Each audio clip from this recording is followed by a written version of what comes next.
नचनिया है, पैसों के लिए कर रही है, शर्म नहीं आती? आदमी तो मरने की कगार पर है और इसको देखो वीडियो बना रही है। ये छोड़ के भागेगी इसको? आदमी तो बीमार हो गया, फायदा तो उठाएगी। मेरी शादी के 2 साल बाद हमें पता चला कि मेरे हस्बैंड को कैंसर है, blood cancer, AML, acute leukaemia sorry, जो कि बहुत ही खतरनाक लेवल पे था। 80% कोई चांस नहीं थे सरवाइव करने के। 20% में से भी 10% था कि हाँ एकदम ठीक हो जाएंगे, 10% में ओल झोल था। अब ये चीज सुन के पैरों तले जमीन खिसक गई, क्योंकि तब तक मेरी एक बच्ची भी थी जिसकी उम्र 1.5 साल थी। अब वहां समझ नहीं आ रहा था करना क्या है। गांव में एक चीज होती है, आपके पास लोग जैसी बीमारी का पता चलेंगे भर भर के आने लग जाएंगे। अरे बीमार हो गया, हमें बहुत बुरा लगा, रोएंगे। कुछ रोने की तो बात थी, बहुत बड़ी बीमारी है ये। अगर आप लोग इसके बारे में पूरी डिटेल्स निकालेंगे तो आप लोगों को पता चलेगा कि कैंसर में भी सबसे खतरनाक वाला कैंसर ही होता है। वहां पर मुझे ये नहीं समझ आ रहा था कि अब मैं रोऊं या क्या रिएक्ट करूं। एक होता है सर पकड़ के बैठ जाना, एक होता है फैमिली का सहारा बनना। इस बीमारी में जितना खर्चा हमारा लग रहा था, सरकारी नौकरी का आपको पता है क्या तनख्वाह होती है, मुट्ठी भर तनख्वाह होती है, जिसमें से कितना खर्चा होता है, कितना कुछ होता है। तो अब उसमें इतनी सेविंग्स भी नहीं थी। मेरे ससुर जी ने, मेरे हस्बैंड की जो भी सेविंग्स थी सब ने बहुत कर लिया, और लास्ट में एक ऐसा टाइम आने लगा कि खजाना खत्म हो रहा है, अब कैसे करेंगे। लेकिन हॉस्पिटल उस चीज का इंतजार नहीं करता है। हॉस्पिटल को चाहिए टाइम पे पेमेंट, इलाज चल रहा है, दवाइयां चल रही है, आप पैसे भरते रहो।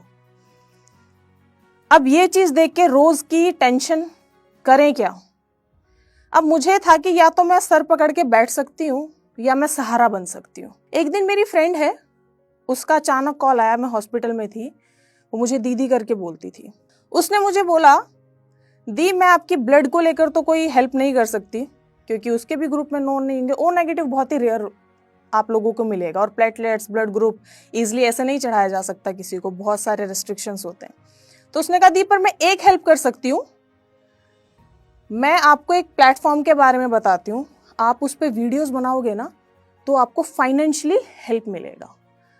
और मुझे था कि मैं फैमिली को सपोर्ट करूं, क्योंकि रोज़ का था। मेरे ससुर जी भी स्ट्रेस में रहते थे कि अरे कब तक ऐसे करेंगे, खाली होता जा रहा है बैंक, हॉस्पिटल को भी देना है, गवर्नमेंट जब तक भेज रही है तब तक तो हॉस्पिटल रोज़ ही एक चक्कर और एक कॉल कर देता था कि अमाउंट भरो, अमाउंट भरो। तो मैंने कहा ठीक है, ट्राई करते हैं, कोशिश करते हैं। मैंने कहा ठीक है, मैं करती हूँ। मैंने अपने हस्बैंड से बात करी, वो हॉस्पिटल में बेड पे लेटे हुए थे, और मैंने उनको बोला कि ऐसे ऐसे ना वीडियो के लिए बोला है मुझे, तो मैं बना लूँ क्या।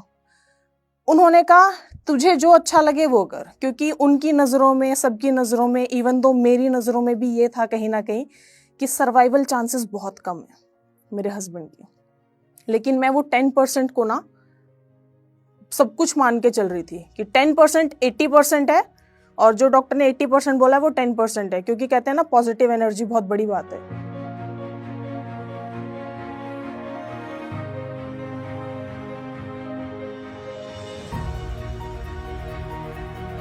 यहाँ मुझे नेम, फेम, वीडियोस वायरल हो रही थी, जिससे मैं एकदम परे थी कि अच्छा लोग वीडियो देखते हैं, क्योंकि मैं खुद ही वीडियो किसी की नहीं देखती थी। मुझे क्या पता था कि मुझसे धुरंधर लोग बैठे हुए इधर। तो वीडियो हर जगह पहुंच चुकी थी मेरी, हर जगह, मतलब रिश्तेदारों में, ससुराल में हर जगह रिश्तेदारों में, मेरे मायके में हर जगह रिश्तेदारों में। मुझे तब तक था कि मैं तो सिर्फ मनी मेकिंग के लिए बना रही हूँ, मुझे कोई नॉलेज नहीं था। अचानक एक दिन कॉल आता है मेरे ससुराल की तरफ से, रिश्तेदारों की तरफ से, मेरे ससुर को और सास को, तुम्हारी बहू वीडियो बना रही है, हमने तुम्हारी बहू की वीडियो देखी है।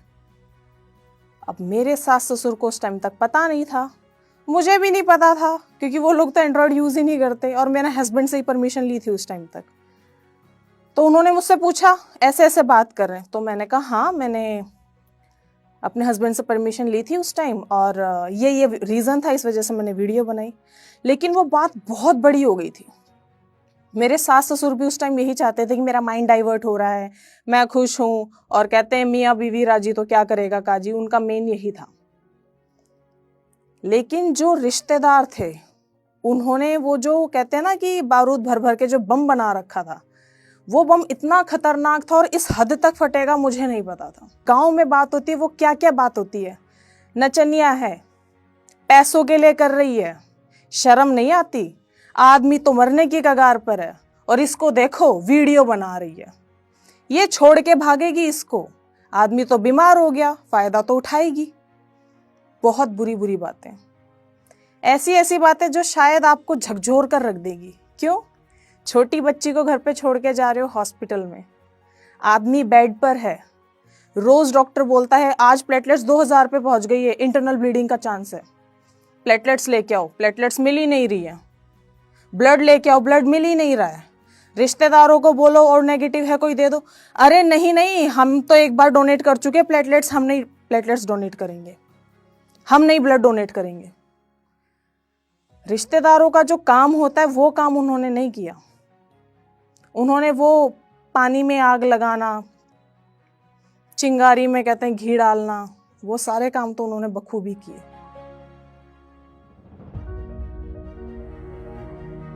छह महीने बाद मेरे हस्बैंड ठीक होके घर पर आ जाते हैं। बहुत बड़ी अचीवमेंट थी हमारे लिए। फाइनेंशियल प्रॉब्लम चल रही थी वो भी ठीक हो गई, हस्बैंड भी ठीक हो गए, घर पर आ गए। ऐसा नहीं है, मैं ये नहीं कहूँगी बिल्कुल भी कि सब कुछ मैंने किया, मैंने अर्न किया तो उसकी वजह से ट्रीटमेंट हुआ, नहीं। फैमिली मेरी, ससुर जी, हस्बैंड, सबका सैलरी आती थी, सबकी सेविंग्स यूज़ होती थी, वहीं थोड़ी बहुत मेरी भी जो अर्निंग आती थी वो यूज़ होती थी। तो सिर्फ अपना टैलेंट देखो, अपना परिवार देखो, उसके आगे सब छोड़ दो। अगर मैंने लोगों की सुनी होती तो शायद आज मैं इस मंच पे ना होती। मैंने लोगों की नहीं सुनी और मैंने कुछ गलत भी नहीं किया। जब तक परिवार ने कहा तुम सही कर रहे हो, मैं आगे बढ़ती रही और आगे बढ़ी हूँ, तभी आज मैं यहाँ पर खड़ी हूँ। अगर आप भी अपना टैलेंट ऐसे ही निखारोगे तो आप क्या पता मेरी जगह हो जाओ।